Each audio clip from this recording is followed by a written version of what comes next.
déjà, Frédéric, il y a une forme d'amnésie qui lui a permis de s'adapter plus facilement. C'est-à-dire comme si le corps avait besoin de cette perte de mémoire pour avancer. Ouais, Donc vous avez été toujours dans l'action pour faire en sorte que vos handicaps ne soient pas un poids pour votre entourage. Non, voilà. On le voit, vous êtes toujours dans une forme de dynamisme et d'autonomie, comme le dit Sophie.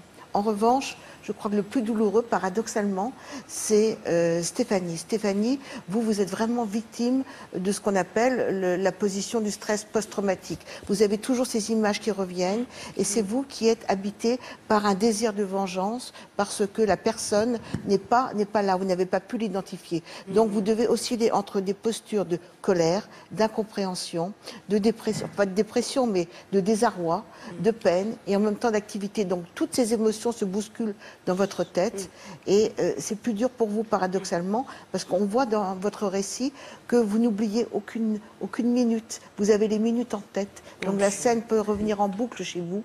C'est-à-dire ce corps que vous avez vu qui était votre époux, que vous évoquez la victime. Et aussi, peut-être dans un premier temps, je pense que vous êtes au-delà, mais vous avez dû assumer la fonction d'infirmière. Donc pour votre couple, c'était pas évident. Vous avez dû le soigner, vous avez dû... et vous avez peut-être un peu régressé. Donc le couple a dû retrouver de nouveaux repères. Ouais, c'était ça. Au tout début de l'accident. Qu'est-ce que vous en pensez? Ouais, c'est ça. Au tout début de l'accident, c'était ça. Là, moins, parce que avec le temps qui passe, je retrouve de plus en plus d'autonomie, mais au tout début, moi, c'était ça. J'avais une multitude... encore dans la souffrance, pardon? J'avais une multitude de casquettes, en fait. Oui.